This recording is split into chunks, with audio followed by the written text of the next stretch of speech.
podcastnya mahasiswa kebijakan pendidikan. Halo, saya Alia Jikri. Di sini seperti biasa kita mau berbincang-bincang mengenai kebijakan pendidikan UNY, yang mana saat ini sudah ada dua narasumber yang luar biasa. Yang siapa sih yang nggak kenal beliau kalau misalkan udah kuliah di KP gitu kan. Silakan nih Bapak Ibu untuk memperkenalkan diri. Baik, perkenalkan nama saya Muhammad Saiful Anwar sebagai dosen kebijakan pendidikan. Oke, selamat pagi teman-teman semua. Perkenalkan saya Sally Katrin, merupakan dosen di Prodi Kebijakan Pendidikan sekaligus sekretaris jurusan dari Filsafat dan Sosiologi Pendidikan. Biasa sekali ya teman-teman. Jadi ini kalau nanti teman-teman udah masuk sebagai mahasiswa AP, nanti siapa sih yang nggak kenal sama Ibu Sally dan Pak Saiful, karena selalu ada dimanapun saat acara KP gitu. Oke, ini mau langsung lanjut aja ke pertanyaan ya Bapak. Baik, yang pertama nih ada pertanyaan, bagaimana sih progres lulusan KP ke depannya? Oke, sebenarnya pertanyaan yang menarik ya tentang bagaimana sih progres KP ke depannya. Mungkin kalau dari saya awali dengan sebetulnya lahir dari kebijakan pendidikan itu, prodinya itu di awal tahun 2005-2006 dan sampai saat ini itu sudah 2022 ya. Saya kira ini sudah cukup lama ya, sekitar 15-an tahun kalau nggak salah ya, 15 atau berapa belasan tahun lah kita sudah menginjak usia yang awal dewasa. Dan kita perlu ketahui bagaimana sih progres dari tahun ke tahun, mulai dari sejak awal berdirinya Prodi KP hingga sampai saat ini. Kita dari Prodi Kebijakan Pendidikan itu selalu berusaha untuk meningkatkan kualitas dari SDM-nya dosen dengan pelatihan, kemudian selalu ingin meningkatkan proses pembelajaran, dan juga selalu ingin mengajak berkolaborasi dengan mahasiswa sehingga lulusan KP ini bisa selalu memiliki kualitas yang unggul. Serta bagaimana dari tahun ke tahunnya itu sendiri progresnya, mulai sejak awal memang kita menyadari bahwa menjadi prodi baru itu memang luar biasa effortnya dan perjuangan untuk memperkenalkan diri ke khalayak umum, istilahnya seperti itu ya. Jadi mulai sejak awal memang progres ini banyak sekali kita juga sangat berterima kasih kembali kepada para alumni yang mulai istilahnya sejak awal tuh babat alas ya, bahasanya itu babat alas. Mereka babat alas itu istilahnya mereka yang kita tuh belum dikenal sama sekali sehingga mereka eh, apa namanya masuk ke dunia kerja, dan mereka juga mengikut memperkenalkan diri prodi KP itu sendiri. Itu juga salah satu poin penting bagi kami prodi kebijakan pendidikan. Dan progres dari tahun per tahun alhamdulillahnya juga kita selalu meningkat ya, mulai dari di sektor pemerintahan, kemudian di sektor swasta, kemudian di NGO, dan juga di lembaga riset independen pun juga kita sudah mulai progres dari tahun ke tahun seperti itu. Itu progres dari kebijakan pendidikan, dan memang ini juga dedikasi, juga teman-teman kolaborasi, intinya kami keluarga besar kebijakan pendidikan ya, tak luput dari mahasiswa dan dosen tenaga kependidikan. Kita berkolaborasi menjadi satu demi untuk mempopulerkan atau untuk mengenalkan lebih jauh lagi kebijakan pendidikan itu kalau dari saya. Oke, seperti yang tadi disampaikan Pak Saiful, bahwa lulusan Prodi KP ini kan memang diharapkan bisa berkontribusi di berbagai bidang, terutama di bidang pendidikan. Teman-teman mungkin sudah tahu dan hafal ya bahwa kalau kompetensi lulusan Prodi KP itu jadi analis kebijakan, jadi peneliti, jadi advokasi di bidang pendidikan. Jadi harapannya lulusan Prodi KP ini bisa masuk ke dalam semua lini aspek pendidikan. Nah, sejalan dengan kualitas dari lulusan tersebut, Prodi KP juga berusaha untuk bersinergi, meningkatkan kualitas Prodi yang mungkin teman-teman sudah mengetahui bahwa kemarin kita sudah mendapatkan akreditasi A, dan juga alhamdulillah juga dilanjutkan dengan akreditasi unggul, yang mana itu juga bisa kita jadikan sebagai pegangan kita untuk menyampaikan kepada institusi, lembaga, dan halayak ramai, para stakeholder kita, bahwa Prodi KP ini sudah memiliki kualitas yang sangat bagus, akreditasi yang sangat tinggi, dan juga tentu akan sangat berdampak kepada lulusan dari prodi KP tersebut. Gitu. Hal ini juga mungkin saya tambahkan, alhamdulillah teman-teman untuk lulusan prodi KP kemarin sesuai dengan peraturan Gubernur DI Yogyakarta di tahun 2021 harapannya ini sudah masuk ke dalam formasi CPNS kurang lebih ada 290 jadi kurang lebih ada 300 formasi yang bisa lulusan prodi KP reach out nanti ketika sudah lulus sehingga bisa bermanfaat untuk semakin banyak orang. Peluangnya berarti banyak ya Ibu ya. Amin, insya Allah begitu. Oke, baik. Lanjut Ibu Bapak. Relevansi jurusan dengan tempat pekerjaan. Nah, ini kadang sering juga jadi mahasiswa. Saya sendiri kadang Bapak itu kayak nanti urusannya saya bisa kemana ya. Jadi maksudnya apakah masih relevan nanti dengan tempat pekerjaan yang ada atau Oke, mungkin saya dulu ya bisa lihat. Oke, pertanyaan yang juga hampir sama tadi dengan apa yang disampaikan oleh Mbak Alia dan juga dijawab oleh Bu Sally. Bagaimana sih relevansi kita? Memang kembali lagi kita perlu highlight bahwa menjadi 3 kompetensi utama dari lulusan alumni KP sebagai seorang peneliti, sebagai seorang analis kebijakan di bidang pendidikan, kemudian menjadi seorang advokasi pendidikan ini menurut saya apa yang sebetulnya yang kita butuhkan untuk kondisi saat ini ya, bagaimana relevansi ini dan juga kompetensi lulusan ini memang benar-benar masa depannya, ke depannya pasti akan dibutuhkan oleh berbagai macam sektor suatu organisasi, entah itu di sektor pemerintahan, entah itu di sektor swasta, entah itu di sektor di NGO. Nah, salah satu yang menarik juga bahwa dulu ya, ini memang sebelum kita dikenal ya, dulu ketika para alumni di awal angkatan awal itu mereka yang babat alas itu sebetulnya mereka mengenalkan bukan dari alumni KP sebetulnya. Tapi kita tuh dari alumni UNY dan juga bagaimana kompetensi kita yang ditawarkan. Jadi poin pentingnya ya kita dari alumni kebijakan pendidikan. Kemudian banyak yang bertanya itu para misal recruiter gitu bertanya, kamu tuh punya apa gitu, kayak gitu. Nah, kami ya para alumni itu kita kalau misal ditanya kamu punya apa? Ya kita yang kita punya adalah kita dibekali bagaimana cara menjadi seorang analis, bagaimana cara seorang menjadi peneliti dan bagaimana cara menjadi seorang advokat. Itu yang biasanya recruiter ketika menanyain para alumni itu seperti itu. Nah ini memang pernah ya dulu ketika Mas Supri itu pernah bercerita ketika di alumni saya itu beliau itu angkatan pertama, angkatannya barengannya Bu Riana. Nah beliau ketika ditanya ya Bu Riana, beliau juga ditanya ketika sharing seperti ini, misal ditanya lulusan kebijakan itu mau kemana sih, relevansinya mau kemana. Beliau mengatakan ya dengan PD-nya, dengan kepercayaan diri kita dibekali sebagai seorang analis, kita dibekali seorang peneliti, yang kita punya itu gitu. Karena seorang peneliti dan analis itu membutuhkan suatu daya berpikir kritis, membutuhkan suatu kita berpikir yang lebih detail dan based on data, benar-benar cara untuk mengkomunikasikan data itu kepada seorang itu diperlukan di mana saja. Saya contohkan kemarin sebelum ketika saya lulus kuliah saja, apa yang saya tawarkan yaitu sebagai seorang analis dan peneliti, dan akhirnya saya ditempatkan sebagai market research. Bayangin itu, sebagai market research itu juga penting sebetulnya begini ya, walaupun memang belum ada konteksnya tentang pendidikan, tetapi apa yang kita tawarkan itu adalah skill kita. Nah terkadang untuk tantangan masa depan ya, tantangan masa depan ini hal-hal seperti ini, seperti berpikir kritis, seperti mengkomunikasikan data menjadi informasi yang baik. Ini adalah sebuah skill yang akan dibutuhkan era abad 21. Saya kira seperti itu. Dan juga bagaimana tadi, kalau misal tadi sudah disampaikan oleh Bu Sally mengenai relevansi tadi ya tentang dikerja di mana, ya kita sudah mendapatkan suatu hal yang sangat menarik ya dari Pergub DI, yaitu sebagai seorang CPNS. Kemudian juga sekarang banyak juga ya lembaga riset independen yang membutuhkan seorang analis kebijakan pendidikan.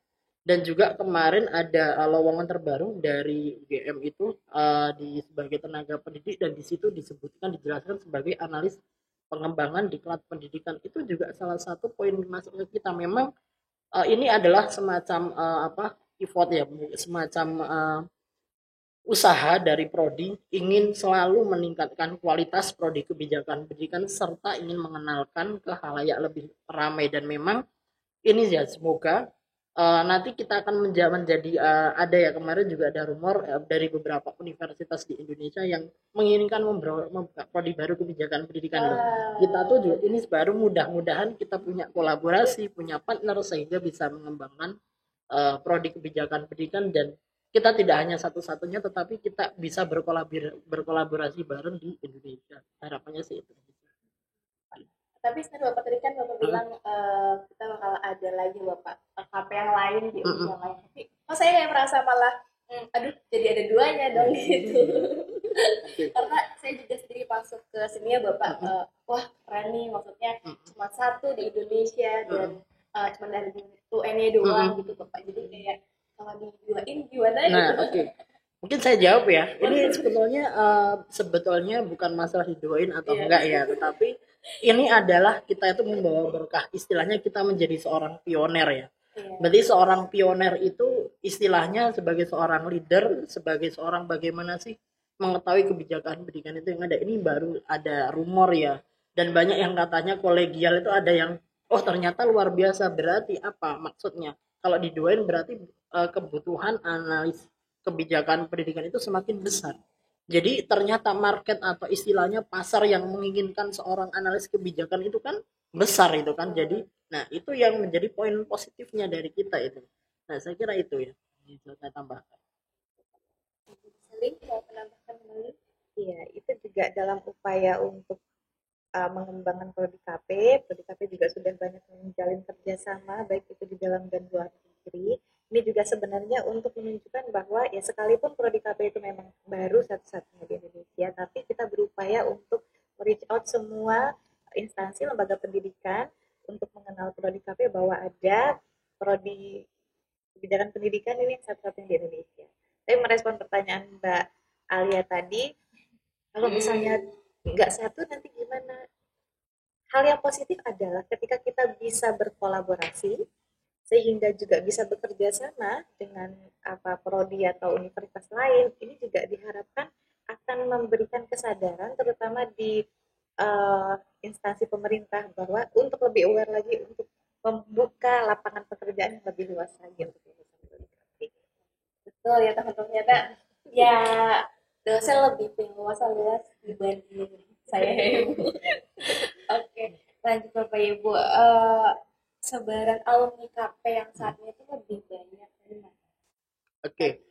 Kalau dari saya melihat lebih banyak di mana ya? Kalau menurut saya itu lebih bervariasi ya. Mulai dari sektor di pemerintahan juga ada banyak, kemudian di sektor swasta juga banyak, dan juga di entrepreneurship sendiri juga banyak gitu. Jadi kalau misal ditanya berapa sih komposisi mengenai berapa banyak di mana, saya kira juga apa bervariasi juga, dan nanti bisa ditambahkan ya kepada Bu Sally ya nanti berapa komposisinya. Tapi kalau dari saya sendiri memang kemarin pun juga saya sering berkomunikasi ya dengan teman-teman para alumni, mulai dari saya tuh mulai mengenal tuh dari angkatan 2 awal, dari 2000 saya tuh lebih kenal dekat tuh alumni tahun 2008-an 2009 sampai kemarin tahun 2015 alumni itu saya masih dekat juga. Kami saya itu sering mereka menanyakan seperti ini, gimana sih progres dan teman-teman tuh sekarang pada di mana, istilahnya seperti itu ya.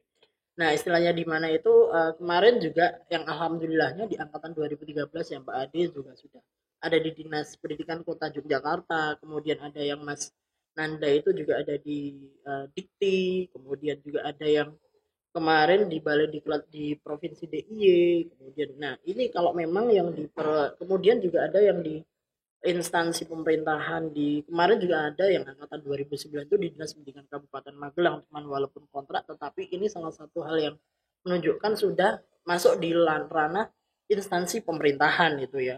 Kemudian kalau yang di sektor swasta saya kira banyak sekali ya, contohnya Mas Anggatra kemarin ya yang pernah menjadi bergabung ya di sini kemarin, dia sebagai learning and development di Sinarmas, kemudian ini di perusahaan besar loh itu. Nah, kemudian juga ada yang di berbagai macam di perbankan, kemudian juga ada yang di lembaga-lembaga apa namanya berbagai macam perusahaan swasta yang bergerak di bidang pendidikan pun juga ada. Di ruang guru pun kita ada. Nah, di ruang guru ada teman-teman yang dari angkatan saya itu ada yang di ruang guru gitu ya.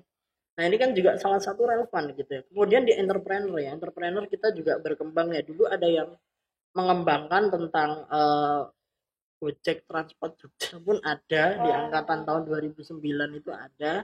Kemudian juga di sektor entrepreneurship saya kira banyak di sini alumni-alumni yang bergerak di bidang entrepreneurship. Saya kira itu kalau ditanya di mana aja bervariasi banget, misal di sektor pemerintahan, swasta seperti apa nanti secara lebih detail bisa diberikan akan lebih bisa Silakan Ibu Oke. Siti.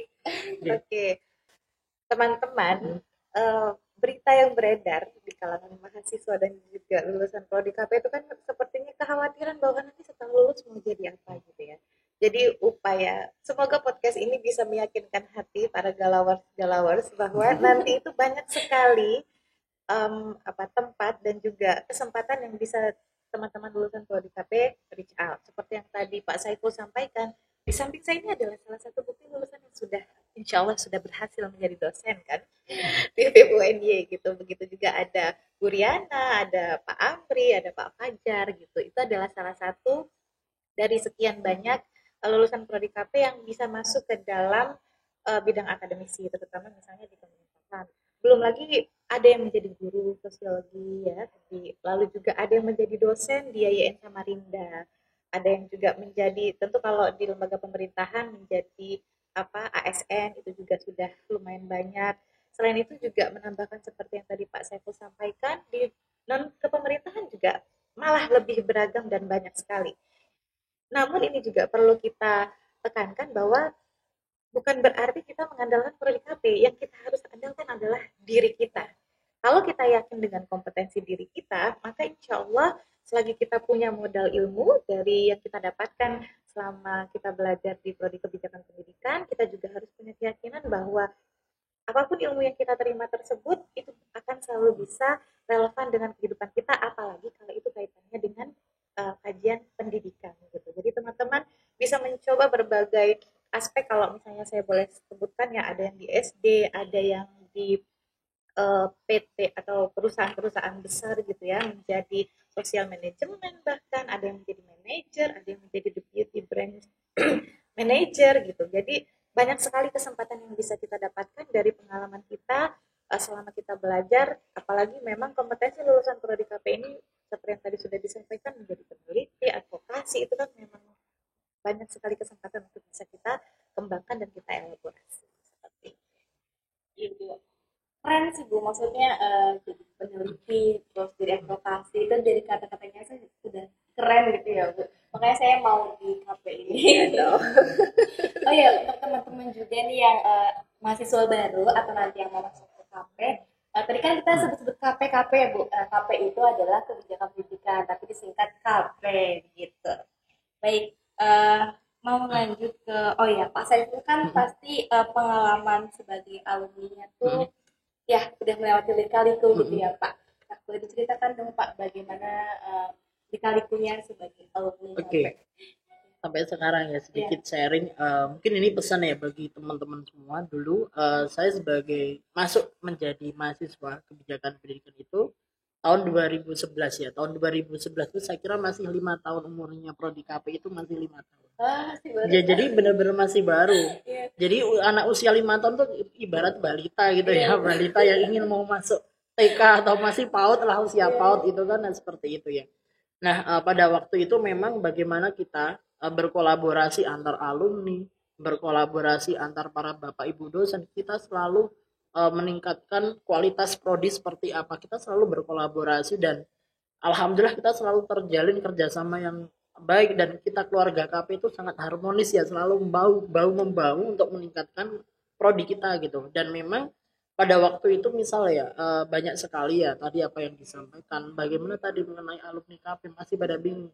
Dulu saya tuh kalau misal ketika melamar suatu pekerjaan ditanya dari mana mas gitu kan, dari prodi kebijakan pendidikan, prodi kebijakan pendidikan itu di mana ya, kadang ada yang lain itu di UNY Pak, di UNY. Oh iya, boleh diceritakan kebijakan pendidikan itu seperti apa? Baik, saya ceritakan, saya tawarkan tadi bahwa salah satu kompetensi yang pada waktu itu ya pas melamar menjadi seorang analis gitu ya, market analis itu, saya sebagai seorang analis juga peneliti dan juga sebagai seorang advokasi, di mana yang membutuhkan daya berpikir kritis dan juga bisa membaca suatu data dan mengkomunikasikan informasi yang lebih baik. Itu apa yang saya tawarkan seperti itu, dan memang apakah ya kemudian beliau itu seorang rekruter mencoba mencari di website, oh ya ada ya kebijakan di Google seperti itu ya pada waktu itu, dan ini memang memang menjadi salah satu apa yang saya tawarkan pada waktu itu, dan memang apa yang saya tawarkan di sini ya selain kita belajar ini buat teman-teman ya mahasiswa KP juga dan juga yang calon mahasiswa kebijakan pendidikan, memang yang kita butuhkan tuh bukan hanya sekedar di akademik ya kalau menurut saya, tetapi bagaimana bisa berorganisasi, meningkatkan soft skill itu kalau menurut saya sangat penting ya. Kenapa? Karena misal di dalam dunia kerja terkadang kemampuan-kemampuan akademik atau misal perkuliahan itu terkadang sedikit yang digunakan ya porsinya dibanding dengan soft skill kita. Soft skill kita tuh bagaimana kita berkomunikasi, kemudian kita menjalin kerjasama, kemudian bagaimana kita istilahnya berpikir kritis, dan juga bagaimana kita bisa selalu memecahkan masalah, dan yang penting kita tuh pasti akan selalu terasa emosional skill kita itu. Ketika menghadapi misal tekanan, dapat pekerjaan yang harus itu deadline seperti apa, kita tuh tenang gitu loh. Oke, saya pernah dulu misal pengalaman berorganisasi gitu ya. Saya di KP itu, dulu saya sebagai Kadif Humas dulu kebetulan di Hima, kemudian juga di DPM juga di tingkat universitas, kemudian juga dari berbagai pengalaman di luar di eksternal juga saya ikut di Tower dulu juga sebagai networking and government. Nah itu juga salah satu bisa meningkatkan saya gitu, meningkatkan soft skill itu sebagai leadership, meningkatkan berkomunikasi, kerjasama, dan juga tentu meningkatkan networking. Ternyata soft skill seperti organisasi networking itu penting juga bagi saya, bisa lebih kenal dengan teman, lebih kenal, bisa ada informasi baru, dan yang penting poin yang bisa saya ambil adalah porsi antara kemampuan akademik dan juga kemampuan soft skill ini memang baru seimbangnya. Jangan kita belajar di KP hanya cuma belajar pulang. Saya kira ini menurut saya ya. Menurut saya juga pasti ya udah akan gitu-gitu aja, masih akan surem gitu aja di kos ngapain gitu ya.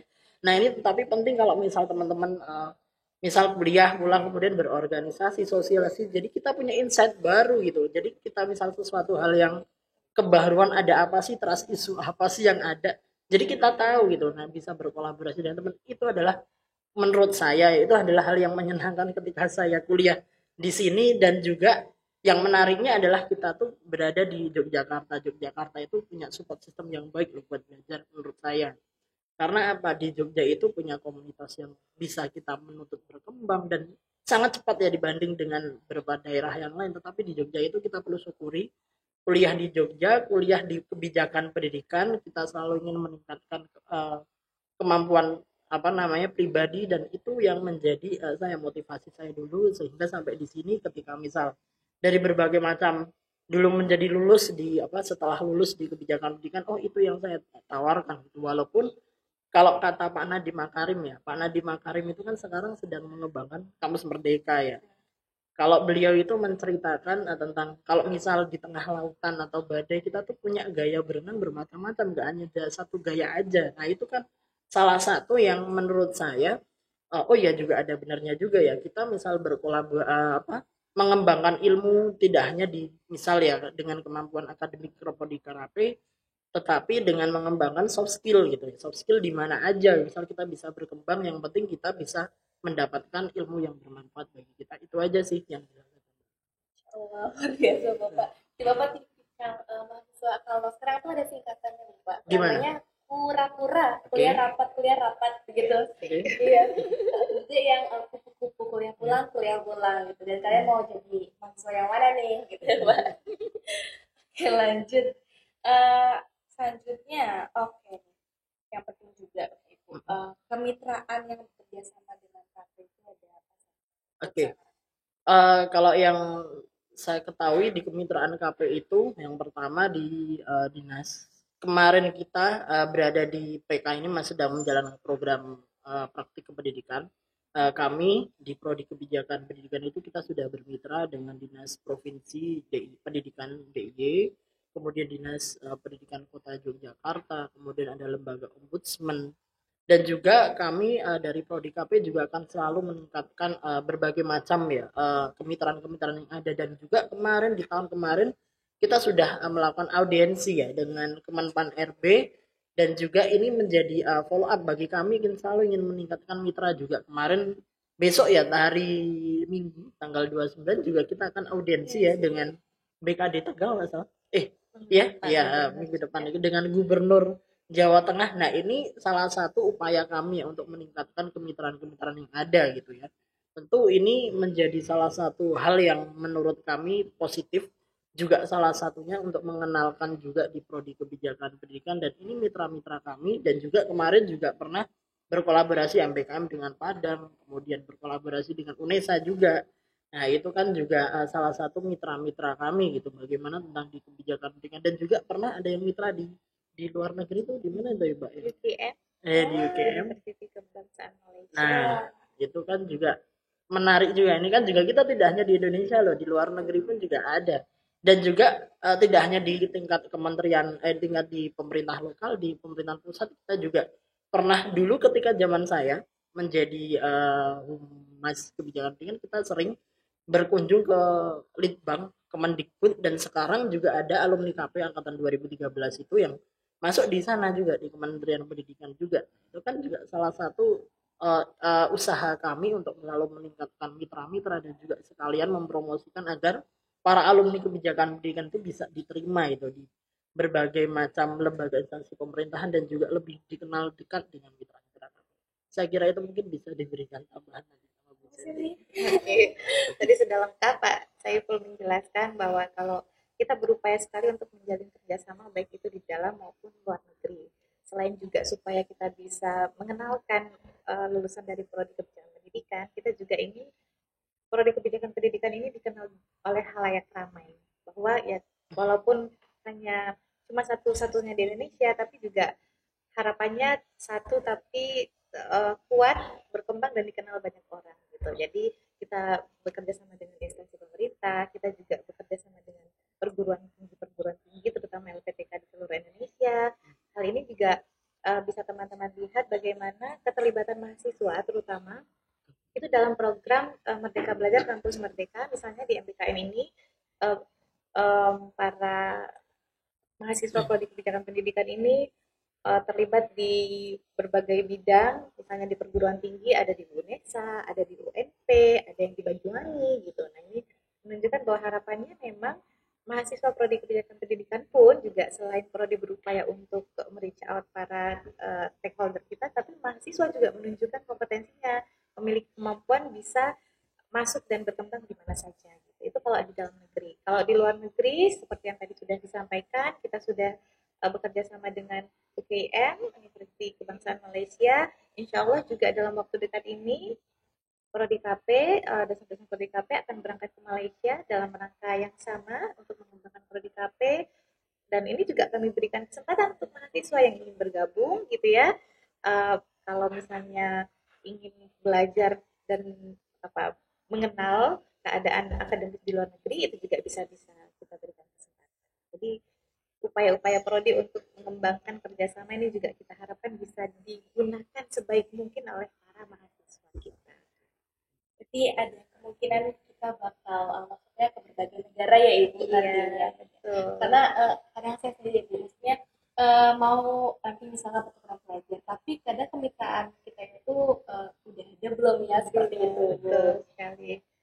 Baik, sekarang nih kita mau lanjut ke sesi pertanyaan ada komentar Bapak Ibu dari teman-teman KP gitu. Yang pertama, oke. Nah, ada pertanyaan unik seperti ini bahwa mungkin karena apa ya dari segi mata kuliah atau apapun itu, apakah kuliah S1 di KP ini tuh seperti kuliah S2 gitu Bapak Ibu? Benar seperti itu atau enggak? Oke, mungkin dari perspektif saya ya begini. Mungkin ada ya yang mahasiswa yang berkomentar, oh di kuliah S1 kebijakan pendidikan itu kayak serasa di S2 gitu. Ada yang berkata seperti itu ya. Kalau dari perspektif saya, begini ya, kita perlu syukuri yang pertama bahwa kita itu kalau untuk S1, S2 itu berarti kualitas kita tuh sudah setara S2. Itu perlu kita syukuri gitu ya. Yang kedua adalah perlu diketahui juga, mudah-mudahan kita saling mendoakan ya. 3 sampai 4 tahun ke depan, insya Allah ya, seluruh dosen kebijakan pendidikan itu sudah S3 semua. Bismillah dan insya Allah ya. Itu salah satu poin dari kita. Bahwasanya apa? Eh, kita itu di prodi kebijakan pendidikan dengan kualitas dosen yang sangat luar biasa. Itu berarti menunjukkan bahwa beliau, para dosen, benar-benar mengajar dengan apa yang mereka pengalaman dari mereka dan track record mereka seperti apa di prodi kebijakan pendidikan itu. Kita punya 3 guru besar dan sepertinya sebentar lagi akan bertambah guru besarnya. Amin. Mudah-mudahan sebentar lagi ya, sebentar lagi Allah. insya Allah sebentar lagi bertambah. Jadi kita punya tidak hanya 3 tapi sebentar lagi bisa 2 tambah 2 atau 3 itu mudah-mudahan insya Allah ya secepatnya. Dekat ini. Nah, kemudian juga ini yang para dosen muda sedang studi S3 dan insya Allah doakan dalam 3-4 tahun semuanya sudah lulus dan seluruh dosen kebijakan pendidikan itu semuanya memiliki gelar doktor semua dan itu juga kita bisa meningkatkan kualitas kita dalam pembelajaran sehingga ini kalau misal dikatakan kuliah S1 serasa S2 ya mungkin bisa saja karena mungkin ya pengalaman-pengalaman dari Bapak Ibu dosen yang lain yang luar biasa track recordnya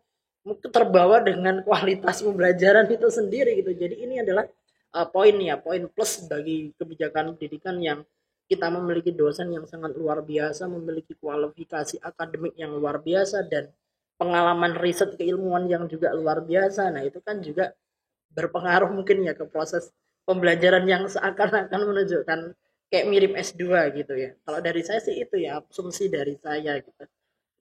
Gimana Ya kan? kali kok nonton lanjutnya?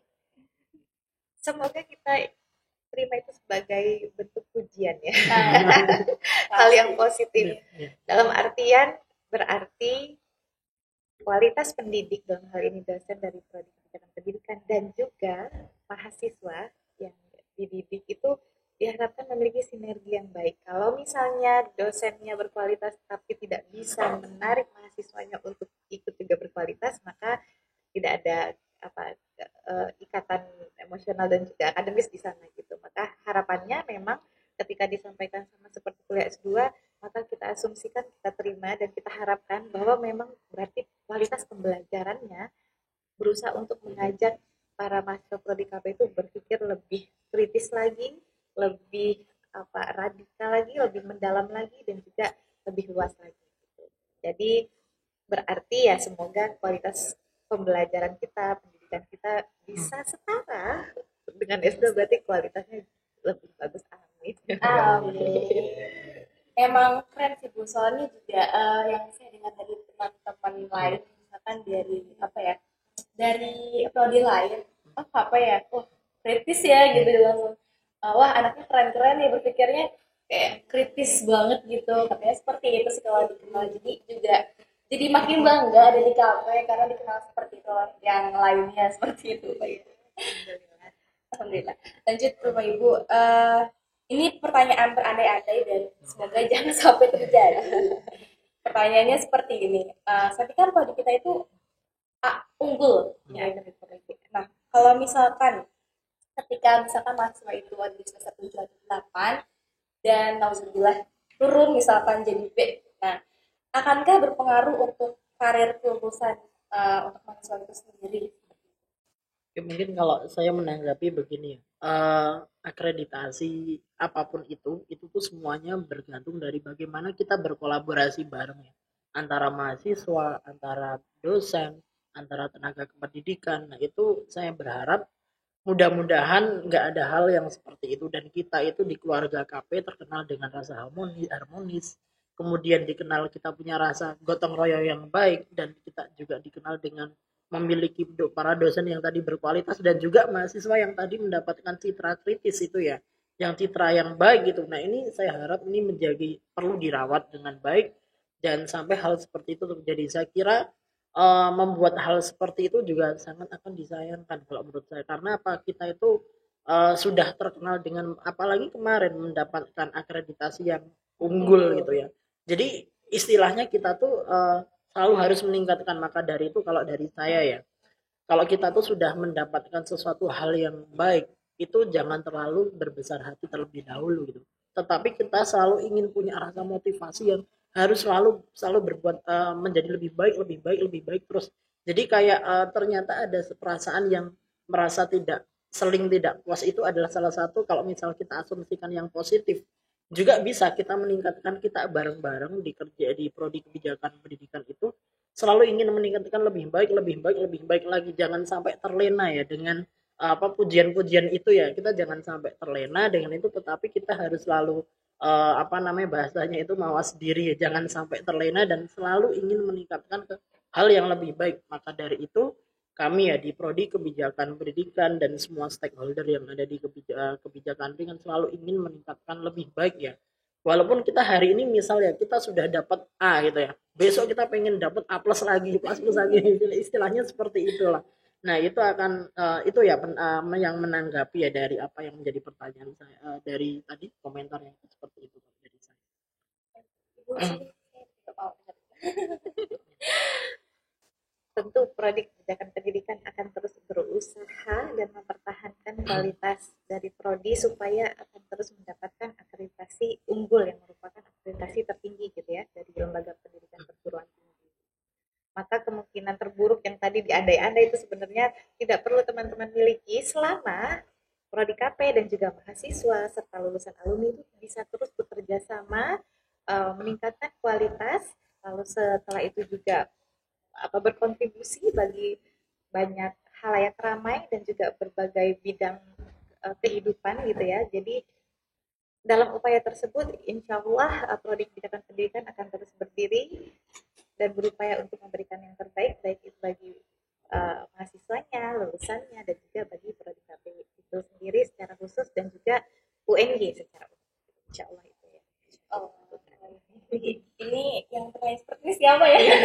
Nggak apa-apa, tapi bagus itu. Tapi terkadang kekhawatiran tersebut muncul karena ketidakyakinan, tapi maka kita munculkanlah keyakinan bahwa prodi KP akan terus bertahan, berkembang, dan lebih maju lagi. Amin.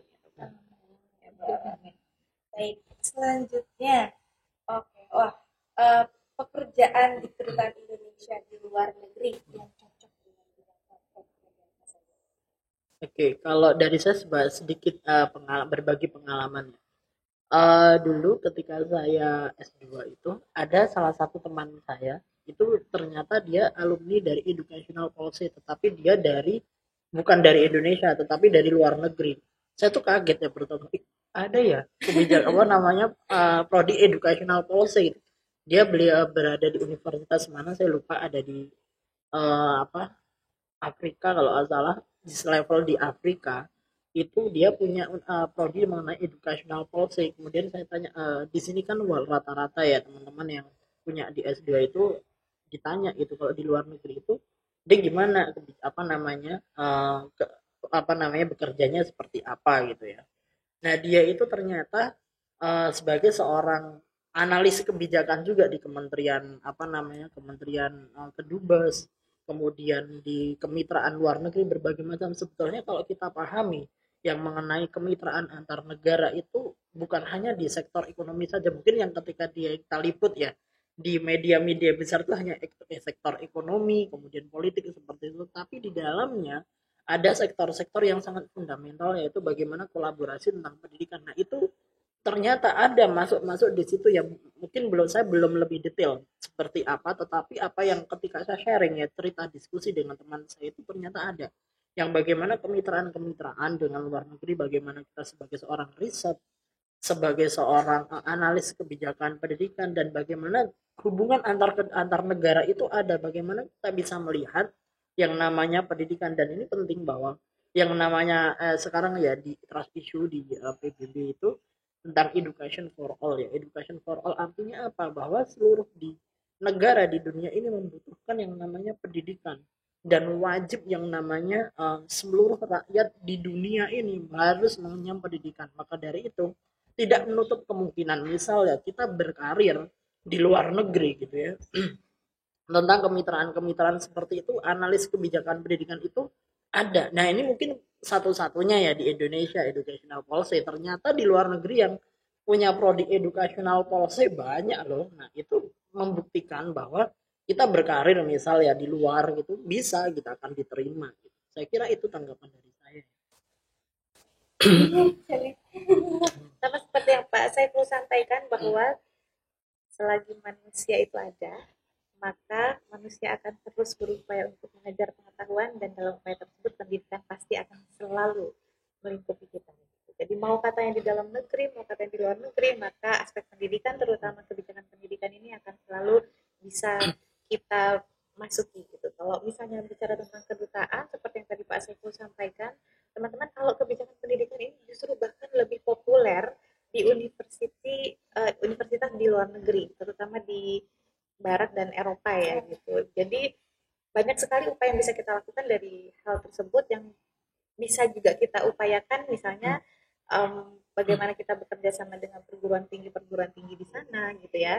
Tapi kalau terkhusus untuk apa tadi, kedutaan gitu, mungkin nanti kita perlu mencari tahu informasinya lebih lanjut. Tapi tentu kalau ketika bicara tentang bidang pendidikan, insya Allah kesempatan itu akan sangat luas. Allah, waduh. Ini isi podcastnya daging semua. Keren banget.